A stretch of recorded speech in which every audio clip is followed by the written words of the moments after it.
ഒരു നിസ്സാരമായ ഒരു വീഴ്ച ഉണ്ടായപ്പോ അതിന്റെ വേദനയിൽ ജീവിച്ചവരായിരുന്നു നമ്മുടെ മുൻഗാമികൾ.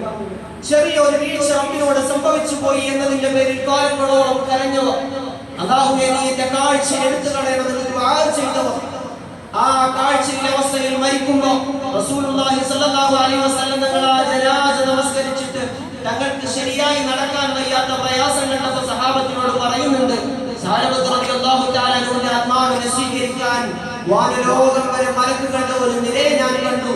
മലക്കുകളുടെ മാത്രമല്ല, സ്വർഗീയമായ സ്ത്രീകളുടെ സാന്നിധ്യവും അവിടെ ഉണ്ടാകുന്ന രൂപത്തിൽ സാലബത്ത് റളിയല്ലാഹു തആല അൻഹുവിന്റെ ആത്മാവിനെ സ്വർഗീയ നിവാസികളായ പരിശുദ്ധരായ മലായികത്തുൽ മുഖറബീൻ റബ്ബിന്റെ സന്നിധിയിലേക്ക് മടക്കി കൊണ്ടുപോയി. അപ്ഡേറ്റ് ആയിട്ടുള്ള നമ്മുടെ കാലത്തിലേക്ക് വരാം. സാലബത്ത് തങ്ങൾക്ക് ഉണ്ടായ ഒരു ചെറിയ വീഴ്ചയുടെ പേരിൽ വർഷങ്ങളോളം കരഞ്ഞു, തൗബ ചെയ്തു. നമ്മിൽ നിന്ന് നിരന്തരമായി നൈരന്ത്യമായി ഉണ്ടാകുന്നത് എത്ര പാപങ്ങളാണ്, റമളാനിൽ തന്നെ എത്ര പാപങ്ങളാണ്.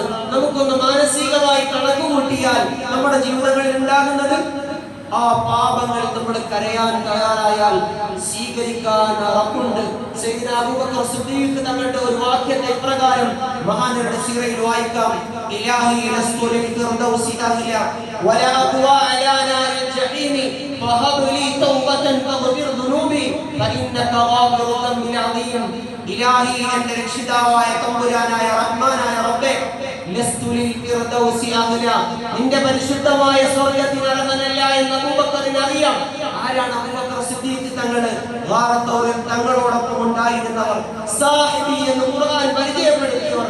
ഇദ്ഹുമാ ബിൽ ഗാരി യഖൂലു ലിസാഹിബി ലാ തഹ്സൻ ഇന്നല്ലാഹ മഅനാ, അല്ലാഹു നമ്മോടൊപ്പം ഉണ്ട് അബൂബക്കർ എന്ന് സയ്യിദ്ന അബൂബക്കർ തങ്ങൾക്ക് സന്തോഷ വാർത്ത അറിയിച്ച, ഹിജ്റയുടെ ആരോരുമില്ലാത്ത പതികരായി തിരുദൂതർ സല്ലല്ലാഹു അലൈഹി വസല്ലം നടക്കുന്ന പാതയത്തിൽ മുഴുവൻ സ്വന്തം കാൽപ്പടവായി സ്വന്തം പാതയത്തെ പിന്തുടർന്ന് നടന്ന അബൂബക്കർ ഒരേ സമയം തങ്ങളുടെ മുന്നിലും അതേസമയം തങ്ങളുടെ പിന്നിലും തങ്ങളുടെ വലതുഭാഗത്തും ഇടതുഭാഗത്തും ഒരേ സമയം ശ്രദ്ധയോടെ സസൂക്ഷ്മം കാലടികളെ വെച്ചവർ, സ്വർഗം കൊണ്ട് സന്തോഷ വാർത്ത അറിയിച്ചവർ, അശറത്തുൽ മുബശ്ശിരീനയിൽ പ്രധാനിയായവർ, അല്ലാഹുവിന്റെ സ്വർഗം കൊണ്ട് സന്തോഷ വാർത്ത അറിയിച്ച 10 സഹാബാക്കളിൽ സമുന്നതരായവർ, അല്ലാഹുവിന്റെ റസൂലിന് ശേഷം ഖിലാഫത്തിന്റെ മഹിതമായ പദവി അമീറുൽ മുഅ്മിനീൻ എന്ന പദവി ഏറ്റെടുത്തവർ, റബ്ബുമായി അഭേദ്യമായ ബന്ധമുണ്ടായിരുന്നവർ.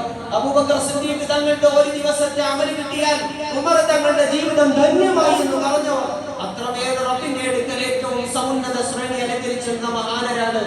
റബ്ബിനോടുള്ള ആ ഭയത്താൽ, റബ്ബിനോടുള്ള ആദരവിനാൽ മഹാനവറുകൾ പാടാറുള്ള ഇരടിയാണ്, ഇലാഹി എന്റെ രക്ഷിതാവേ, ലസ്തു ലിൽ ഫിർദൗസി അഹ്ല, നിന്റെ നരകത്തെ ക്ഷമിക്കാൻ എനിക്ക് സാധ്യമല്ല, എന്നാൽ നിന്റെ സ്വർഗ്ഗത്തിന് ഞാൻ അർഹനുമല്ല. വലാ അഖ്വാ അലാ നാരിൽ ജഹീമി, കത്തിക്കാളുന്ന നരകം അതിന് ക്ഷമിക്കാനുള്ള കഴിവില്ല. ഫഹബ്ലി തൗബതൻ, അതുകൊണ്ട് നിന്റെ ഔദാര്യമായി, നിന്റെ ഓശാരമായി, നിന്റെ കരുണയായി, നിന്റെ അനുകമ്പയായി, നിന്റെ ദയയായി, അതിന്റെ ദയാവായ്പായി നീ എന്നിൽ നിന്ന് ഈ തൗബയെ, ഞാൻ കരയുന്ന ഈ കണ്ണുനീരിനെ നീ സ്വീകരിക്കണം. വലാ അഖ്വാ അലാ നാരിൽ ജഹീമി ഫഹബ്ലി തൗബതൻ ഫഗ്ഫിർ ദുനൂബി, നീ ഏറ്റവും കൂടുതൽ പാപങ്ങളെ പൊറുക്കുന്നവനാണെന്ന്, നീ തെറ്റുകളെ പൊറുക്കുന്നവനാണല്ലോ, അതുകൊണ്ട് അബൂബക്കറിനെ നീ പുറത്തു തരണം അല്ലാഹുവേ എന്ന് നിരന്തരമായി മഹാനവറുകൾ ദുആ ചെയ്യുമായിരുന്നു.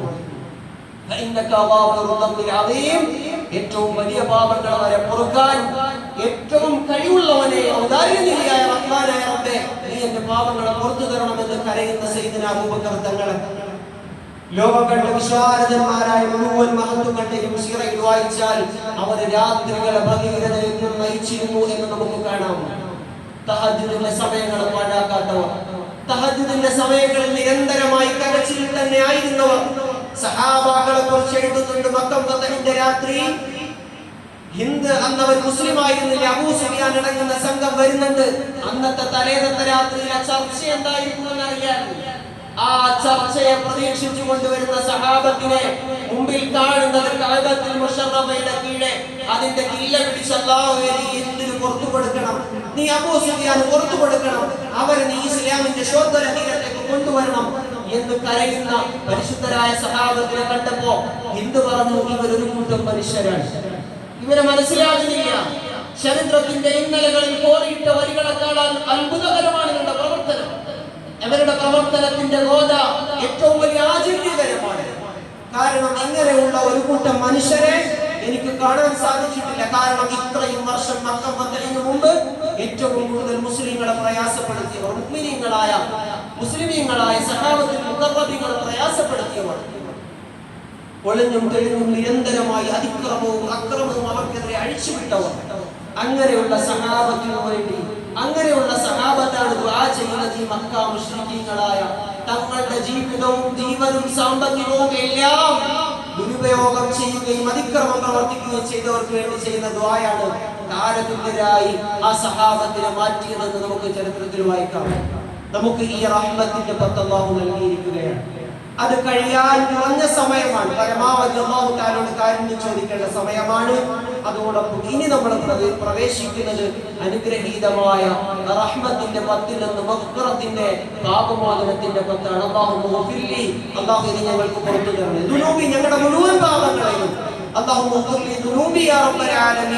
ഏറെ പൊറുക്കുന്നവരും അതിനെ ഇഷ്ടപ്പെടുന്നവരുമായ അല്ലാഹുവേ, നീ ഞങ്ങളുടെ മുഴുവൻ പാപങ്ങളെയും പുറത്തു തരണേ എന്ന് അടിമ കണ്ണു നിറഞ്ഞ കണ്ണുകളോടെ പറഞ്ഞാൽ റബ്ബ് സ്വീകരിക്കാൻ തയ്യാറാണ്. ചോദിച്ചു വാങ്ങാൻ മാത്സര്യബുദ്ധി കാണിക്കുന്നവർ മാത്സര്യബുദ്ധി കാണിക്കേണ്ടത് ഇതിനു വേണ്ടിയാണ്. കാരണം മരണം ഏത് സമയവും ഒരു പതികനെ പോലെ നമ്മിലേക്ക് വന്നണയാം. പ്രായത്തിലോ ഒന്നും ഭേദമില്ലാത്ത ആ മരണം വരുന്നതിന് മുമ്പ് നമ്മളൊക്കെ ഒന്ന് ഒരുങ്ങേണ്ടതുണ്ട്. നമ്മളൊക്കെ നമ്മുടെ ജീവിതങ്ങൾ ഒന്ന് സ്ഫുടം ചെയ്യേണ്ടതുണ്ട്. നമുക്ക് കുറെ മാറ്റങ്ങൾ വന്നില്ല എങ്കിൽ ഒരു വിശ്വാസിയായ മുഅ്മിനായ ദാസന്റെ അടുക്കൽ ഹാജരാവുകയും ആ റമദാനും അല്ലെങ്കിൽ ഹജ്ജും ഉംറയും അല്ലെങ്കിൽ സൽക്കർമ്മങ്ങളും അവൻ ചെയ്തിട്ട് റമദാൻ അവന് ലഭിച്ചിട്ട് ആ റമദാൻ മടങ്ങുമ്പോ ആ റമദാനിനെ കുറിച്ച് അല്ലാഹു തആല ചോദിക്കും. നിന്റെ ദാസന്മാരിലേക്ക് മടങ്ങുകയും തിരിച്ച് നീ എന്റെ അടുക്കലേക്ക് മടങ്ങുകയും ചെയ്യുമ്പോ നിന്റെ അവസ്ഥ എന്താണ് എന്ന് ചോദിക്കുമ്പോ അല്ലാഹുവേ, നിന്റെ അടിമയിൽ ഞാൻ തൃപ്തനാണ്. റമദാൻ റബ്ബിനോട് സമ്മതിക്കുമെന്ന് റസൂലുള്ളാഹി സ്വല്ലല്ലാഹു അലൈഹി വസല്ലം റമദാൻ റബ്ബിനോട് സമ്മതിക്കും. അല്ലാഹുവേ, നിന്റെ അടിമയിൽ ഞാൻ തൃപ്തനാണ്. അതുകൊണ്ട് റബ്ബാകെ നീ നിന്റെ അടിമകളിൽ സംതൃപ്തരാകണം. അല്ലാഹുവേ, വിശപ്പിലോ ദാഹത്തിലോ അല്ലെങ്കിൽ അങ്ങനെയുള്ള പ്രവണതകളെ തടഞ്ഞു നിർത്താൻ മാത്രമല്ല നോമ്പ്, ശരീരത്തിന്റെ ഓരോ അവയവങ്ങൾക്കും വിശുദ്ധമായ ദീനുൽ ഇസ്ലാം നോമ്പിനെ രേഖപ്പെടുത്തുന്നുണ്ട്. ഓരോ അവയവങ്ങൾക്കും കണ്ണുകൾക്ക് നോമ്പുണ്ട്. ഹറാമിലേക്ക് കാഴ്ച വായിക്കാതിരിക്കൽ കണ്ണുകളുടെ നോമ്പാണ്. സോഷ്യൽ മീഡിയ പ്ലാറ്റ്ഫോമുകളിൽ ധാരാളം ഹറാമുകൾ അവലംബിക്കുമ്പോ ഇത് എനിക്ക് നോമ്പാണ് എന്ന് മനസ്സിലാക്കി അതിലേക്ക് കണ്ണുകളെ വായിക്കാതിരിക്കുക. ഹറാമായ സംസാരങ്ങളും സംഭാഷണങ്ങളും ഉണ്ടാകുമ്പോ ഇതെന്റെ ചെവിക്ക് അരോചകത്വമാണ്, ഇതെന്റെ നോമ്പിനെ ഇബത്താല് ചെയ്ത് അതിന്റെ പ്രതിഫലത്തെ നിരർത്ഥകമാക്കി കളയുന്നതാണ് എന്ന് മനസ്സിലാക്കി അതിലേക്ക് പോകാതിരിക്കുക. കൈകാലുകൾ ഹറാമുകളിലേക്ക് പിടിക്കുന്നതിൽ, പോകുന്നതിൽ, നടക്കുന്നതിൽ, വേറൊരാളുടെ കാര്യങ്ങൾ കേൾക്കുന്നതിൽ നിന്ന് തങ്ങളുടെ ചെവികളെയും കണ്ണുകളെയും പ്രവൃത്തിപഥങ്ങളെയും സൂക്ഷിക്കലാണ്. സ്വന്തമായി ഒരു അപ്ഡേഷൻ ആകലാണ്. 11 മാസത്തിനിടയിൽ 12 മാസമുള്ള 12 മാസമുള്ള വർഷത്തിൽ അല്ലാഹു 1 മാസത്തെ റമദാൻ നമുക്ക് നൽകുന്നത് നമുക്കൊന്ന് അപ്ഡേറ്റ് ആവാനാണ്. നമ്മുടെയൊക്കെ കയ്യിലുള്ള ഏറ്റവും നല്ല ടെക്നോളജികളുടെ മൊബൈൽ ഫോണടക്കം, ലാപ്ടോപ്പുകളടക്കം അല്ലെങ്കിൽ അങ്ങനെയുള്ള വിവര സാങ്കേതിക വിദ്യകളുടെ ഏറ്റവും സമുന്നത ശ്രേണിയിൽ നമ്മൾ ഉപയോഗിക്കുന്ന മുഴുവൻ സാധനങ്ങളും നിരന്തരമായി അത് അപ്ഡേഷന് വിധേയമാകാറുണ്ട്. പഴയ അപ്ഡേഷൻ അല്ല ഇപ്പോൾ ഉപയോഗിക്കുന്നത്, പഴയ വെർഷൻ അല്ല ഉപയോഗിക്കുക. 2026 ആകുമ്പോ അതിന്റെ വെർഷനുകൾ വ്യത്യാസപ്പെടുന്നുണ്ട്. പിന്നെയും 6 മാസം കഴിയുമ്പോൾ അതിന്റെ വെർഷനുകൾ അപ്ഡേറ്റ് ആകുന്നുണ്ട്. ഇതുപോലെ വിശ്വാസി എന്ന നിലക്ക് നമ്മളും അപ്ഡേറ്റ് ആകേണ്ട കാലം അതിദൂരഭാവിയിലല്ല. നിരന്തരമായി അല്ലാഹു തആല നമ്മുടെ ജീവിതത്തിൽ നൽകുന്ന റമദാനാണ്, അതിന് നൽകുന്ന റഹ്മത്താണ്, അതിന് നൽകുന്ന ഇത്ഖുമിന നീറാനാണ്, അതിന് നൽകുന്ന സാമ്പത്തികമായ ക്രയവിക്രയങ്ങളും കൂടി അതിൽ ഉൾപ്പെട്ടതാണ്. പരിശുദ്ധമായ ഖുർആൻ ഓതി വെച്ച ആയത്താണ് ഇന്നമൽ മുഅ്മിനൂന അല്ലദീന ഇദാ ദിക്റല്ലാഹ്. അല്ലാഹുവിനെ കുറിച്ച് കേട്ടാൽ കണ്ണുകൾ നിറയുകയും അത് നിറഞ്ഞൊഴുകുകയും ഹൃദയം പ്രേമത്താലും സ്നേഹത്താലും റബ്ബിലേക്ക് ആർദ്രമാവുകയും ചെയ്യുന്ന ഒരു കൂട്ടം മുഅ്മിനീങ്ങളുടെ ഹൃദയങ്ങളെ കുറിച്ചാണ് അല്ലാഹു തആല പറയുന്നത്. അവരവരുടെ മുഴുവൻ ജീവിതങ്ങളിലും സമുന്നതമായ മൂല്യങ്ങളെ സൂക്ഷിക്കുന്നവർ എന്ന് മാത്രമല്ല, അവർ റബ്ബിനോടുള്ള സാമ്പത്തിക ഇടപാടുകളിൽ അല്ലാഹു തആലയിലേക്ക് നൽകേണ്ടതിനെ നൽകാൻ സന്നദ്ധരാകുന്നവരാണ്. അല്ലാഹു തആലയിലേക്ക് കൊടുക്കേണ്ട സാമ്പത്തിക വ്യവഹാരങ്ങൾ